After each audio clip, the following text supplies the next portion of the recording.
I never thought I'd see a grown woman sprinting down Maplewood Drive, arms flailing, screaming like a siren, while a swarm of bees chased her through the morning air. But that's exactly what happened last Tuesday, and the best part, she earned every sting. See, around here, folks like to say, karma moves slow. I disagree. Sometimes karma buzzes. A few weeks ago, this neighborhood was my little slice of peace green lawns, quiet evenings, a steady hum from my backyard hives. Then she showed up. Karen Whitfield, self-appointed queen of the HOA. A woman who believed she owned not just the sidewalks, but everyone's mailboxes, too. It started small, a missing package here, a safety inspection there. But when my deliveries began vanishing for real, I knew it wasn't porch pirates, it was her. And that's when I decided, if Karen wanted to steal from me, maybe she should meet the real workers behind my honey. Before we dive in, tell me where you're watching from and what time it is right now. And hey, don't forget to subscribe because this one's about to sting. Before the chaos, before the screaming, before the HOA meetings that felt like courtroom trials, life in Maplewood Grove was, dare I say, perfect. I bought this house 5 years ago, after retiring early from the paramedic service. 20 years on the job will teach you two things.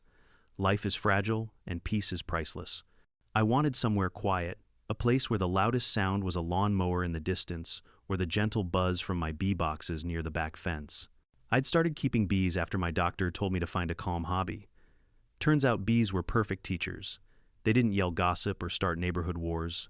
They just worked quietly, purposefully, with loyalty to their hive. I could sit for hours in a folding chair just watching them come and go the way they organized their tiny world with more discipline than most HOA boards I've seen. My wife Diane loved the honey but hated the outfit. She said the white beekeeping suit made me look like a marshmallow astronaut. Still, she supported it. Every Sunday morning I'd bring her fresh honeycomb for her toast, and she'd roll her eyes pretending to be unimpressed. We were happy. The neighborhood itself was postcard perfect. 2-story houses with matching mailboxes, trimmed hedges and driveways that gleamed after rain. Everyone waved, everyone smiled, everyone followed the rules, at least until she arrived. Karen Whitfield moved into the cul-de-sac in late spring, taking over the old Parsons house at the corner. From day one, she treated the neighborhood like her personal kingdom. She printed her own HOA guidelines pamphlet before she'd even unpacked her boxes. Within a week, she was knocking on doors with a clipboard taking notes on compliance. The first time I met her, I was inspecting one of my hives in the yard. She walked right up my driveway without asking, hands on her hips, sunglasses big enough to cover half her face. "Excuse me," she said, her tone already halfway to an accusation. "Are you aware that you're keeping dangerous insects this close to residential property?" I looked up from my hive, smiling through the mesh veil. "They're bees, ma'am, harmless unless provoked."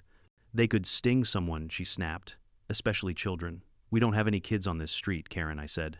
Her jaw tightened. "That's Mrs. Whitfield, and I'll be bringing this up at the next HOA meeting."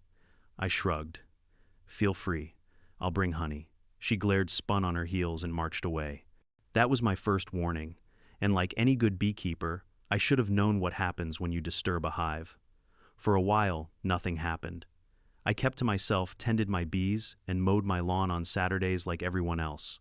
My deliveries arrived like clockwork: tools, parts for hive frames, jars, even a few gardening gadgets. I've always been the order online type, less small talk, more productivity. Our mail carrier, Tony, was a friendly guy. Ex-Marine, big smile, always on time. He'd drop off the packages right by my porch, tucked safely behind a potted fern. Sometimes we'd chat for a minute about sports or the weather. I trusted him completely. Then, one Monday morning, Diane called out from the door. "Honey, did you get the delivery from Amazon yesterday?" I shook my head. "Didn't even get a notification." She frowned. "That's weird. Tony said he left it on the porch." We checked, nothing. The fern was still there untouched, but the box was gone. I figured maybe porch pirates were testing the area. It happens everywhere. I didn't think much of it, but then it happened again and again. Always small boxes, nothing expensive, but always mine. Never Diane's craft supplies. Never the neighbor's stuff. Just mine. After the third time, I went to check my security camera, only to find the plug had been pulled. Clean, deliberate, no sign of struggle or damage. Whoever did it knew exactly what they were doing. That night, I mentioned it to my neighbor Paul. He's one of those quiet, level-headed types who minds his business but notices everything. I said, "Hey Paul, you seen anything strange around my porch lately?" He hesitated, glancing toward the Whitfield's house. "You didn't hear it from me, Mike," he said quietly, "but I saw Karen pick up one of your boxes last week." said she was taking it inside for safekeeping because it was unattended. I laughed, thinking he was joking. She took my mail, Paul nodded grimly, said it was an HOA regulation or something. Now I could have gone straight over there, knocked on her door, and raised hell. But I've learned over the years that anger only clouds the mind. And besides, I had something better than anger evidence. The next day I went to the HOA office, a little white building next to the community pool. The secretary Pam was there. She's been around since before I moved in. Sweet lady always brings cookies to the meetings. I asked if there were any official rules about package collection. She frowned. No, of course not. That's not HOA business. Why, I smiled. Just checking something. That's when I realized Karen wasn't enforcing rules. She was inventing them. Probably using the HOA badge to justify whatever she wanted. That night I sat in my garage watching the bees drift in the dusk light, the golden glow reflecting off their wings. You know, I said out loud, you folks might actually understand community better than she ever will. It's funny, bees have a strict hierarchy, sure, but they don't exploit each other. They don't steal honey from the next hive over. They understand respect. Maybe that's why I felt such an odd sense of kinship with them. I went back inside and told Diane what Paul said. She looked at me with that expression, only wives have half disbelief, half please don't do anything stupid. Maybe it's just a misunderstanding, she said. Maybe, I replied, or maybe it's theft dressed up as neighborly concern. Over the next few days I noticed Karen's new routine. Every morning she'd take her little white dog Princess on a walk past everyone's porch. Always the same path, always at the same slow pace, eyes darting like a hawk scanning for prey. And every time she passed my house, her dog would stop right at the corner where the mail carrier left packages. Karen would glance around, pick up the box, and pretend to read the label. Sometimes she'd carry it toward her house before circling back like nothing happened. I caught her once mid-grab. I was trimming the hedge and said, "Need help carrying that, Karen?" She jumped, clutching the box. "Oh, I was just making sure no one steals it. Good to know you're volunteering for porch patrol," I said, smiling. She didn't smile back. She just muttered something about community standards and hurried off. That night, as I poured myself a drink, Diane said, "You're smiling. That's not your I forgive her smile. That's your I'm plotting something smile." I grinned. "Just thinking about bees, honey." She sighed. "I don't want to know." She was right. She didn't. Because if Karen wanted to keep stealing, she was about to find out what happens when you mess with a hive that fights back, one that doesn't need lawyers or committees, just a bit of nature and patience. The calm before the sting was over. It started as a trickle one, missing box every few weeks, the kind of thing you'd blame on porch pirates or shipping errors. But by the time summer rolled in, I had lost 7 deliveries. 7. And every one of them had been marked delivered successfully. I'd call Amazon, they'd send replacements. But that wasn't the point. I didn't care about the $20 parts or the bee frames I could easily reorder. What bothered me was the principle. Someone was taking what wasn't theirs right under my nose and acting like they were the neighborhood's moral compass. That's when I decided to stop playing the good neighbor. One morning, I set up my security camera again, this time with a hidden secondary power line running through the siding. I wanted to see what was happening when I wasn't home. At exactly 10:42 a.m., Tony the mail carrier came by, dropped off a package like always, tucked it behind the fern, and waved to my Ring doorbell. Everything looked normal. By 1115, the motion alert popped up again. There she was, Karen Whitfield. Pink blazer, pearl necklace, holding a clipboard like she was on official duty for NASA. She looked both ways, bent down, picked up the package, and walked off like it was hers. No hesitation. No guilt. Just another day enforcing community safety. I watched the footage 3 times. The smug little smile on her face made my blood pressure spike, but I didn't react. Not yet. I wanted her to dig her own hole a little deeper. That night, I printed the footage and slipped it into a folder labeled Package Theft Exhibit A. Then I did what any reasonable man would do. I sent her a friendly text. Hi Karen. Noticed you picked up one of my deliveries today. Appreciate the concern. Could you drop it by my porch tomorrow, Karen? Hi Michael. I only took it for safekeeping. HOA's been getting reports of suspicious activity. You can collect it after the next meeting. Suspicious activity. I nearly choked on my coffee. The only suspicious activity was her breaking federal law under the pretense of civic duty. When I told Diane, she laughed so hard she nearly spilled her wine. She's holding your packages hostage now, apparently. Maybe she's waiting for ransom. You're not really going to let her get away with that, are you? Oh no, I said. But I'm not going to yell. I'm going to teach. The next day, I paid a visit to the HOA meeting at the clubhouse. The air inside always smelled like a mix of coffee, cheap perfume, and fresh resentment. Karen was standing at the podium addressing a small crowd of retirees and bored parents. "And I just want to remind everyone," she said in that patronizing tone of hers, "that any unattended packages can be considered community risks. We all need to do our part to maintain safety and order." I raised my hand. "Question, Madam President, are you authorized to remove mail from private property?" Her eyes narrowed. "This isn't about me, Mr. Turner." "Oh, it's about everyone," I replied, smiling. "Including the part where you keep stealing boxes with my name on them." The room murmured. Karen forced a tight smile. "I was protecting the neighborhood, of course," I said. "Because when I think of safety, I think of a woman hoarding bee supplies and coffee filters in her garage." That got a few chuckles from the back. She turned crimson. "This discussion is over," she snapped. "If you have complaints, file them in writing." "I already did," I said, tapping the folder. "With the county sheriff." Her smile faltered. "You wouldn't?" "Oh, I absolutely would. But I didn't actually call the sheriff, not yet. I wanted her to stew.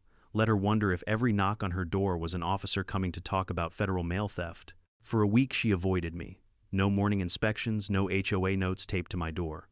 But just when I thought she'd backed off, another package vanished, this one a replacement part for my smoker box. That was the final straw. I decided to set a trap. Not an angry, vengeful one, a scientific one. I spent the evening building a fake package out of an old Amazon box. Inside, I placed a small GPS tracker and a folded note that said in big bold letters, "Smile for the camera Karen." On the outside, I labeled it "Fragile Organic Wax Samples." That way, even her nosy curiosity wouldn't resist. At exactly 9:30 the next morning, Tony dropped it off. I sat inside pretending to read the paper camera feed open on my tablet. 1015, there she was. Same pink blazer, same smug walk. She glanced around, then crouched and lifted the box like it was a gift from heaven. 5 minutes later, the tracker pinged signal moving toward her driveway. I grabbed my keys, hopped in the truck, and followed the signal on my phone until it stopped inside her garage. When I pulled up, she was in the driveway, watering her flowers, acting casual. "Morning, Karen," I said. "Morning, Michael. Nice day to steal mail, isn't it?" Her eyes widened. "Excuse me," I held up my phone. "Funny thing, my missing package seems to have wandered right into your garage." She froze. "Oh, that one. I was just about to return it. I thought it was for me." "Addressed to Michael Turner, 302, Maplewood," I said flatly. "You thought that was you," she stammered. "There must have been a mix-up." "Yeah, the mix-up was you thinking you're the Postal Service." I looked past her and saw the stack of boxes inside. My boxes, still sealed. "You've been busy," I said. Her lips pressed tight. "I was only safeguarding them." "Sure," I said. "And I'm the queen bee." That line broke her composure. "I'll have you fined for harassment," she barked. "The HOA will hear about this." "Good," I said, turning to leave. "Make sure they spell thief right in the minutes." By that evening, she'd called an emergency HOA board meeting, accusing me of spying and using illegal trackers. The irony nearly made me choke on my coffee. The board predictably didn't want drama. They said it was a misunderstanding and advised both of us to let things cool down. Translation: Karen could do whatever she wanted as long as nobody made noise. That was the moment I realized rules don't fix bullies. Consequences do. When I got home, I stood by my hives, watching the bees move in perfect formation like little golden soldiers. Calm, efficient, lethal when provoked. That's when the idea took root.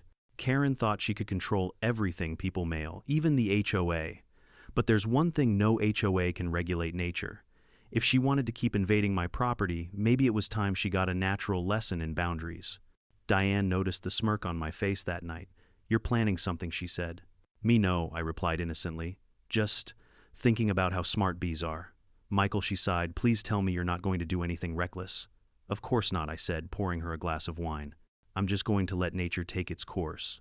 And as I stood on the porch that night, watching the faint light from Karen's windows flicker across the street, I whispered to the hives behind me, "All right, little ones, time to teach the queen of the HOA what real royalty looks like." Because from that point on, it wasn't about stolen packages anymore. It was about respect, and the kind of justice that buzzes louder than any HOA meeting ever could. By the time the sun rose the next morning, my plan was already humming in the back of my mind like one of my hives. Karen had crossed the line from annoyance to obsession, and I knew if I didn't put an end to it now, she'd eventually find a way to make me the villain. The HOA always protected her. The neighbors were too polite to confront her. But I had something Karen didn't: patience. and a few thousand tiny winged allies who didn't mind a little teamwork. I started with research. There's a big difference between retaliation and strategy. One feels good for 5 minutes, the other changes the board forever. So first thing, I set up a new camera system, not the flashy ones she could spot, but a small black lens tucked inside one of my B boxes aimed perfectly at the porch. If she wanted to play games, I'd make sure the rules were recorded in 4K. Then came the trap itself, a simple, harmless idea that would eventually sting a lot more than she expected. I spent a Saturday morning preparing a fresh cardboard box. I labeled it, Fragile Premium Honeycomb Samples. Handle with care. Inside, I placed another tiny GPS tracker, a motion-triggered die pack, the kind used for fishing bait marking, and a small envelope containing a note that said, "This package contains property protected by law. Tampering may result in criminal charges and possibly something worse." I placed it squarely on the porch in the exact spot Tony always left deliveries. The bait was set. Now Karen was a creature of habit. Every morning around 10, she'd walk her fluffy white dog Princess like clockwork. She wore oversized sunglasses and carried a mug that said number Ho Queen. That's when she did her inspection rounds. At 9:55, I poured a coffee, sat on the couch, and opened the live camera feed. My finger hovered above the record button. 1003. There she was, right on time. She slowed near my driveway, looked around like a spy in a bad TV show, and spotted the box. The corners of her mouth twitched into a satisfied little grin. She pretended to check her phone, then bent down and scooped the package up, careful, dainty, like she was touching fine china, and then she was gone. I waited 10 minutes, then opened the GPS tracker on my phone. The blinking dot stopped exactly where I expected her garage. I gave it another hour just to be sure, then walked over. She was out front, pruning her roses like nothing happened. "Morning, Karen," I said cheerfully. "Mr. Turner," she replied stiffly, not meeting my eyes. "Say you wouldn't happen to have seen a package on my porch this morning, would you?" She feigned confusion. "Package, oh, you mean that suspicious-looking box? I secured it for the neighborhood's safety." "Appreciate that," I said. "You mind if I come collect it?" Her hand froze on her gardening shears. "It's inside. I was planning to return it later." "I'll save you the trip," I said, stepping past her before she could respond. Wait, she started, but I was already looking at the garage. The door was open just enough for me to see a stack of boxes. My boxes. She lunged forward, blocking the entrance. "You can't just barge into my property," I smiled. "Oh, but you can barge into mine." Her eyes darted around, desperate for control. "You're harassing me." "Funny," I said, pulling my phone from my pocket because this GPS tracker and video footage say otherwise. For a moment she froze. Then she hissed through her teeth. "This is a misunderstanding." "Sure it is," I said, stepping back. "And in case you're wondering, that box you took, it's rigged with a marker die. You might want to check your hands." She glanced down. The faint yellowish stain was already spreading across her palms. The look on her face was priceless. She gasped, dropped her pruning shears, and ran inside, slamming the door. I went home, made another cup of coffee, and smiled the entire time.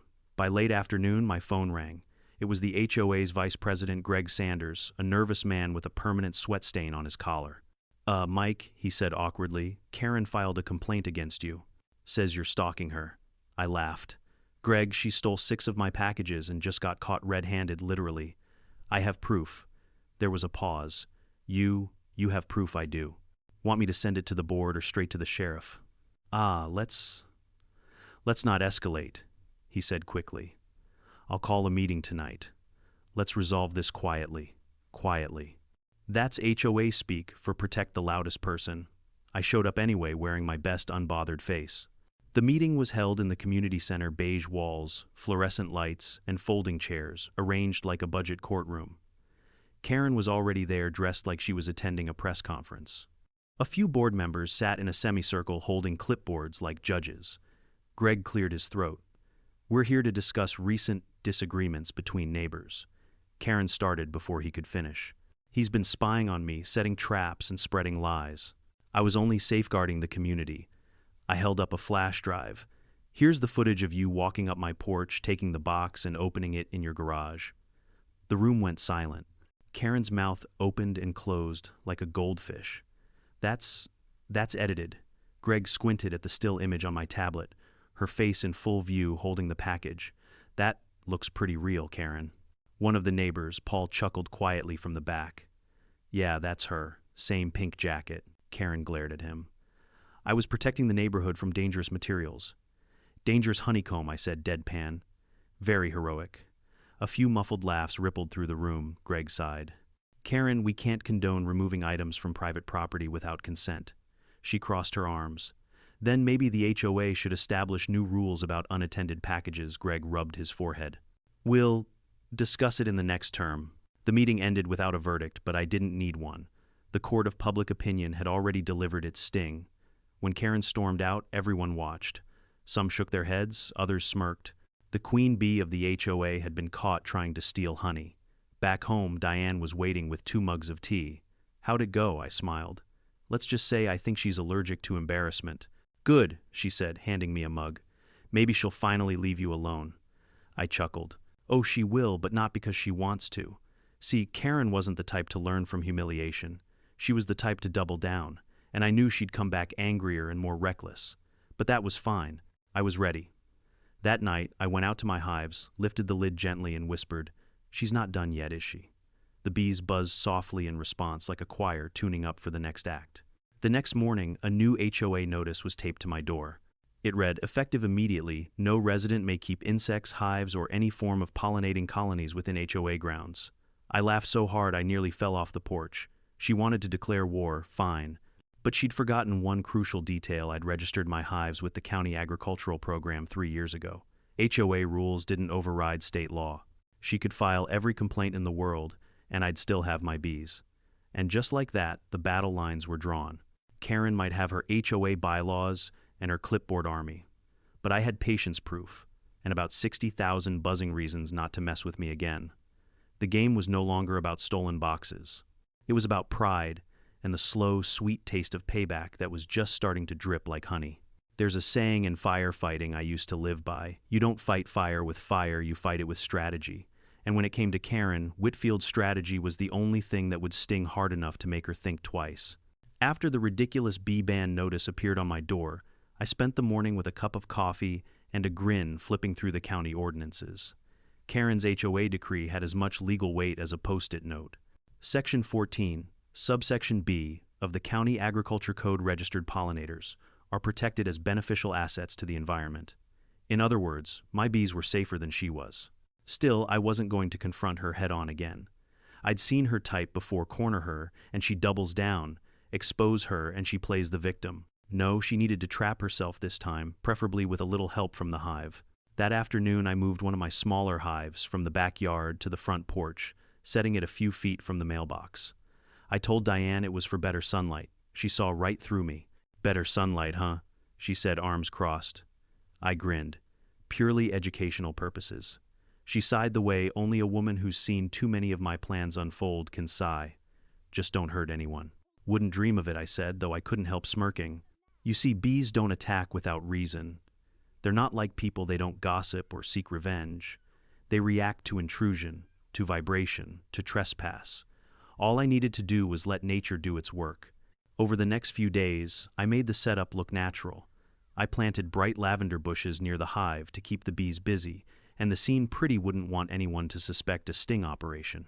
Then I ordered a few more packages online just to bait the trap. When the first box arrived, I left it out in plain sight. Not tucked behind the fern this time, right on the porch next to the hive. The label read, Organic Royal Honey Fragile. If Karen's curiosity was a spark, this was a can of gasoline. The next morning, I was sitting inside pretending to read the paper, though my eyes were locked on the camera feed. 1:007 a.m. The same familiar sight. The pink blazer, the oversized sunglasses, and that little dog straining at the leash. Karen paused halfway up the sidewalk, clearly debating whether to risk it. I could almost hear her inner monologue. Is that a hive? Are those bees? Should I report this? Should I just take it? Then predictably the arrogance won. She marched right up to my porch, muttering something about violations. The hive buzzed louder, a soft warning. She reached for the box eyes, darting nervously at the bees hovering around it.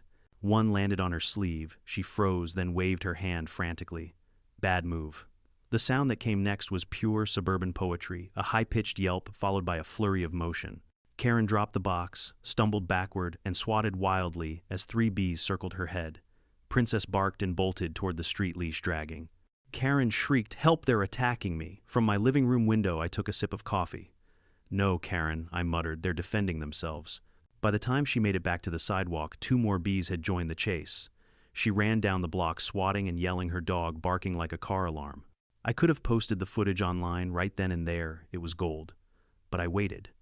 Patience, remember. Later that day, my phone buzzed with an incoming HOA alert: emergency meeting tonight, topic bee safety concerns. Of course, the meeting was a full house. Everyone had heard about the bee attack. Karen arrived with her hand wrapped in a bandage the size of a boxing glove and a dramatic neck scarf like she'd just survived a war movie. Greg, the HOA vice president, cleared his throat. "Karen, you requested this meeting." She stood up with the poise of a courtroom plaintiff. "Yes, I did. Fellow residents, I was viciously attacked this morning by a swarm of aggressive bees kept illegally by Mr. Turner." Murmurs rippled through the room. I raised a hand calmly. "They're not aggressive, Greg. They're pollinators. Also legally registered with the county. Want to see the paperwork?" Karen's face twitched. "Paperwork doesn't change the fact that I was stung on community property. Actually," I said, pulling out my phone, "you were on my porch." I played the video, crystal clear footage of her trespassing, reaching for the box, and panicking when the bees swarmed. The sound of her screaming filled the room like a siren. Someone in the back snorted. Another person coughed to hide a laugh. Karen's jaw dropped. You can't record me without consent." Greg raised a hand. "Karen, that's a public-facing porch. It's perfectly legal." I added, "Also, thanks for proving my case that you were trespassing again." The laughter wasn't subtle this time. Even Greg cracked a smile. Karen's face turned scarlet. "This is harassment. I'll call the sheriff." "Already did," I said. "He confirmed everything's legal. The hives are protected. And so is the footage." That was the final sting. She stormed out, muttering threats under her breath, leaving her paperwork scattered like fallen leaves. When I got home, Diane was waiting on the porch swing, sipping tea. "So, how many people laughed this time?" "Enough," I said, grinning. "But I don't think she's done yet." "She never is," Diane said. "So what's next?" "Next," I said, glancing at the hives, "we let karma fly free." And karma, as it turned out, didn't take long. Over the next week, Karen tried everything. She called animal control. They confirmed the bees were domesticated and harmless. She contacted the county. They told her she was lucky not to be charged with trespassing. She even tried sending out an HOA newsletter titled "Danger in the Neighborhood: How Bees Threaten Our Children." Problem was, there were no children on our street. Not one. The neighbors were starting to see through her nonsense. Paul told me, laughing, "She tried to convince me your bees killed her begonias. I told her bees pollinate flowers, not murder them." But Karen's ego couldn't handle public doubt. The more people mocked her, the angrier she became. One night around midnight, I saw her silhouette creeping along the street from my window. She stopped near my driveway phone flashlight, flicking on and off. Probably checking the hive again, plotting her next move. I stepped onto the porch. "Evening, Karen." She jumped. "Oh, I was just inspecting for safety hazards." "Middle of the night seems like the perfect time," I said.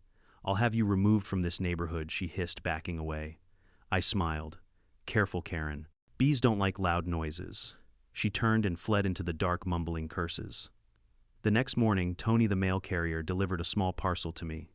"Got a good story for you," he said. "Someone called the post office yesterday, said we should ban deliveries on your street because of bee attacks." I laughed so hard I nearly dropped the box. "Let me guess, same voice that tried to ban porch furniture last month." He winked. "You got it." That's when I realized Karen wasn't going to stop until she either won or self-destructed. And truth be told, I didn't need to do anything more to push her. She was already unraveling. All I had to do was keep my hives humming and my cameras rolling. Because soon enough, she'd make her biggest mistake, yet one that not even the HOA could excuse. She'd take the war straight to the bees. And that, as every beekeeper knows, never ends well. By the following week, Maplewood Grove felt like it was holding its breath. The usual morning routines, sprinklers, ticking coffee, brewing dogs, barking, were still there, but beneath it all there was this new kind of tension. Everyone knew about the bee incident. Some laughed, some pretended not to, but all of them waited to see what Karen Whitfield, self-declared ruler of the HOA, would do next. And I knew she wouldn't stay quiet for long. The woman was like a wasp knocked down her paper nest, and she builds another louder one somewhere else. Sure enough, on Monday morning, a white SUV rolled slowly down the street with Maplewood Ho, authorized personal magnet signs, slapped on the doors. Out stepped Karen Gregg, the vice president, and 2 other board members who looked like they'd rather be anywhere else. They stood at the end of my driveway, clipboards in hand, talking in hushed tones. Karen pointed toward my porch like she was inspecting a crime scene. Diane, who was sipping her tea on the porch swing, muttered, "Oh, this should be good." Karen finally called out, "Mr. Turner, we're conducting an emergency safety inspection per HOA Section 27, Clause 6. I smiled. "Never heard of that one." "It covers environmental hazards," she said, chin high. "Namely, aggressive insects kept within proximity to community walkways." "Ah," I said, walking toward her. "You mean my bees. The ones that stung you after you trespassed." Her jaw twitched. "The community voted that your hives are a threat." I glanced at Greg. "Did the community vote, Greg?" He looked like a man caught in the middle of a divorce. "Well, not officially. Thought so," I said. Karen ignored him. "We've issued a formal notice of violation. Failure to remove the hives within 72 hours will result in daily fines." "Go ahead," I said, handing her a folder. "Here's my state registration, agricultural license, and documentation showing these bees are legally protected. You can fine the county if you'd like." Greg read the first page and sighed audibly. The other two board members exchanged looks, realizing they'd just been marched into an ambush. Karen's face reddened like she'd swallowed a chili pepper. "You think you're clever," she hissed. "We'll see what animal control says about this." "Perfect," I said. "They're welcome to visit." "The bees love company." She stormed off, trailed by her reluctant entourage. Diane chuckled. "You're enjoying this way too much." "Only a little," I said. "Mostly I'm just fascinated. I've seen hornets with more logic." That evening, I grilled steaks on the back patio while Diane read the paper. The bees floated lazily around the lavender golden in the setting sun. For a moment, the world felt peaceful again. Then headlights flared at the end of the driveway. A black county SUV. "Well, Diane said you did invite animal control." A tall man in uniform stepped out, clipboard in hand. "Evening, folks. Got a call about aggressive pollinators." I smiled. "That'd be us." "Come on, I'll show you the setup." He followed me around back. "You registered with the county 3 years ago," I said, handing over the same folder. He skimmed it and nodded. "Looks good. They're Italian honeybees, gentle breed. Neighbors should be grateful." I grinned. "Try telling that to our HOA president." He laughed. "Ah, one of those calls." He took a quick look at the hives, even dipped a finger in one frame of honey. "You keep them clean. No swarm risk, no disease." "Honestly, I wish all my calls were like this." "Appreciate that," I said. He left 10 minutes later, promising to file a report that everything was perfectly legal and safe. I thought that would be the end of it. But with Karen, nothing ever ends. It just mutates. The next morning, she was out again, this time with flyers. She handed one to every doorstep like a missionary, spreading the gospel of paranoia. The headline read, "Warning, neighborhood infestation, public health at risk. Aggressive bees threaten children and pets. HOA urges residents to sign petition for removal." The problem, she used a photo of hornets she found online. Paul, my neighbor, showed me his copy, laughing so hard he nearly spilled his coffee. "She says the bees are planning an uprising," he joked. "Tell her to wear armor," I said. By the end of the week, the petition had 3 signatures, hers, her husband's, and Greg's, who admitted later that she bullied him into it. The rest of the street ignored it. Some even hung fake cardboard bee boxes in solidarity. It was becoming clear that Karen's war wasn't about bees or safety, it was about control. But control has a funny way of slipping away when you push too hard. That Saturday, during the HOA's monthly open forum, she tried one last power move. She stood in front of 24 residents, holding up a jar of my honey like it was radioactive waste. "This," she declared, "is a product of illegal beekeeping, endangering our homes." I couldn't resist. Funny, because that same jar won first prize at the county fair last year. A few chuckles. Then I added, "You might have even bought one at the farmer's market. I donate half the proceeds to the local school garden." Her mouth opened, then closed. Someone from the back yelled, "We love that honey." Another called out, "Karen, maybe you're just allergic to accountability." The room erupted in laughter. Karen slammed the jar down and shouted, "This isn't a joke." But at that point it was. Everyone knew it. Greg, bless him, finally stood up. "Karen, enough. The board finds no violation. The bees stay." Her face twisted, and for a moment I thought she might actually explode. "You're all fools," she spat. "If the HOA won't protect this neighborhood, I will." And with that, she stormed out. I watched her go, and something in her voice chilled me. That wasn't frustration, it was resolve. That night around 1130, Diane nudged me awake. "Did you hear that?" Outside, the motion light flicked on. I crept to the window. There she was, Karen, skulking along the sidewalk in a dark hoodie, dragging a metal canister. "Please tell me that's not," Diane whispered. "Pesticide," I finished grimly. "Yep." She knelt near the hive, unscrewing the cap. I was already halfway down the stairs when the first scream split the night. She'd knocked over the hive. Thousands of bees poured out like smoke from a fire. The swarm hit her fast. Her flashlight fell to the ground beam, spinning wildly. I saw her running, flailing, knocking over another hive in the process. The street lit up with porch lights. Doors opened. Shouts filled the night. By the time I reached the driveway, Karen was sprinting toward her house, waving her arms like a windmill covered in bees. Her husband opened the door just in time for half the swarm to follow her inside. The next 5 minutes sounded like a horror movie. When the sheriff arrived, same officer who inspected earlier, he didn't even hide his smirk. "She trespassed again, didn't she?" "Afraid so," I said. "And vandalized county-registered property." He nodded. "Well, I guess nature took care of the rest." Paramedics treated her for multiple stings, though none were serious. The story spread fast. HOA president hospitalized after attacking legal beehives. By morning, the video was all over the neighborhood group chat. Someone had caught the entire thing on a security cam from across the street. Karen didn't show her face for days. Greg resigned as vice president the following week, saying, "I'm too old for this circus." The board voted to suspend her indefinitely pending an investigation. I didn't celebrate. I didn't need to. The hum of my hives was victory enough. Diane, ever the voice of reason, said over breakfast, "You didn't have to lift a finger, did you?" "Nope," I said. "I just let nature do what the HOA never could balance itself." Still, as I looked out at the quiet street, I knew this wasn't quite the end. Karen Whitfield wasn't the kind to admit defeat. But the more she fought, the more the world saw her for what she really was, a self-appointed queen whose own hive had finally turned on her. And deep down, I couldn't help but feel a twinge of poetic satisfaction. After all, I'd told her from the start, you mess with the bees, you get the buzz. It was almost peaceful again. For a few days, the street felt lighter, like the air itself had stopped holding its breath. No flyers, no HOA notices taped to my door, no Karen marching around like a one-woman security patrol. I almost started to think it was over. Almost. Because if there's one thing I've learned about people like Karen Whitfield, it's that silence isn't surrender, it's planning. 3 nights after her bee battle, the sound of tires crunching gravel woke me at 2:17 a.m. I peeked through the blinds and saw headlights idling near my property line. A white SUV, the same one with the HOA magnets, sat under the streetlight. Then the driver's door opened. Out stepped Karen, her face still swollen, hair tied back, long gloves up to her elbows. In her hands, a flashlight, a shovel, and what looked suspiciously like a can of bug spray. "Diane," I whispered. "She's back." My wife groaned into her pillow. "Tell me you're not going out there. I'm just making sure she doesn't burn the house down." "Michael, please," she murmured. "Let karma handle it." I smiled faintly. "That's exactly what I'm doing." I slipped out to the garage and checked the camera feed on my phone.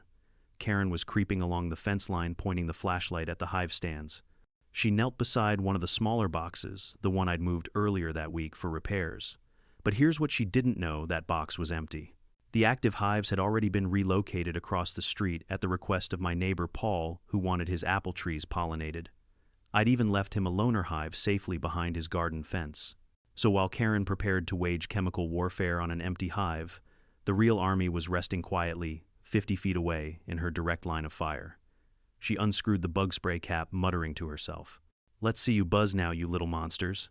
I turned the phone camera toward Paul's property. The motion sensor light flicked on.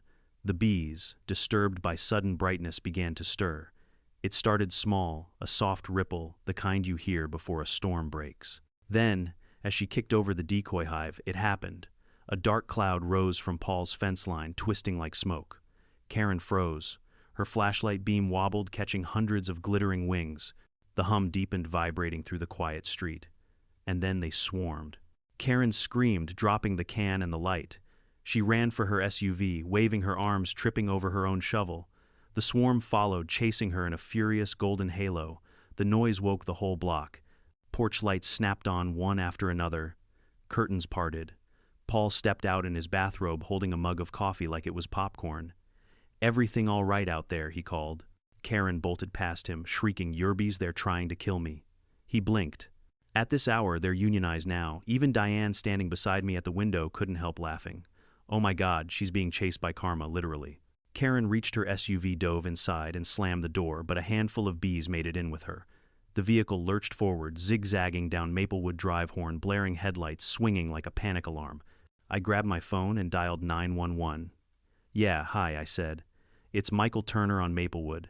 There's been another incident involving our HOA president." "No, not serious, but you might want to send someone before she crashes into a mailbox." 10 minutes later, flashing red and blue lights painted the houses. Karen's SUV sat half in, half out of her driveway, engine still running. The sheriff, the same one who'd inspected the hives weeks earlier, stood outside, shaking his head. He spotted me walking over and smirked. "Mr. Turner, busy night, you could say that," I said. "Looks like she tried to take out another hive." He chuckled. "Well, she'll have a hard time explaining the trespassing footage again. Mind if I pull your camera records? Be my guest."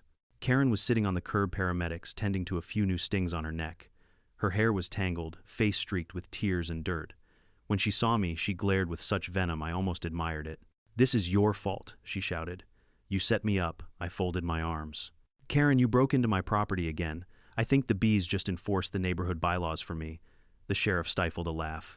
"Ma'am," he said gently, "you're lucky those were honeybees. A swarm of wasps would have put you in the ER. They should be destroyed," she screamed. "They're dangerous." "They're not dangerous," he said, scribbling on his clipboard. "But trespassing with a chemical substance is. We'll file a report." That word report hit her like a slap. "You can't do this." "I'm the HOA president," the sheriff raised an eyebrow. "Not after tonight, you're not." He turned to me. "We'll take it from here, Mr. Turner. Just keep your hives where they are." "Oh, believe me," I said, "they're not going anywhere." As the patrol cars pulled away, Paul ambled over, robe fluttering in the breeze. "You know," he said, "I think the bees like her perfume. Maybe they just wanted their queen back," I said. He snorted. "Best entertainment I've had all year." The next morning, Maplewood Grove was buzzing with gossip. Literally every porch had someone whispering, "Did you see the video?" Because of course someone's doorbell camera had caught the entire midnight fiasco, the cloud of bees, the screaming, the chaotic escape. By noon, the clip was viral on the neighborhood Facebook group. The title, "HOA President Declares War on Bees and Loses." Greg resigned officially that afternoon, saying he was retiring from civic duty. The rest of the board voted unanimously to suspend Karen pending investigation. Within days, word spread that she'd been fined by the county for unauthorized pesticide use and trespassing. Her husband, poor man, put their house up for sale 2 weeks later. When the moving truck finally arrived, I was out front weeding my lavender bed. Karen stood by the curb wearing oversized sunglasses to hide the fading stings. She hesitated for a moment, then muttered, "You think you've won, don't you?" I wiped my hands on my jeans. "No, Karen. I think the neighborhood did." Her lip trembled, but she said nothing more. As the truck pulled away, a few bees drifted lazily through the air, glinting in the sun.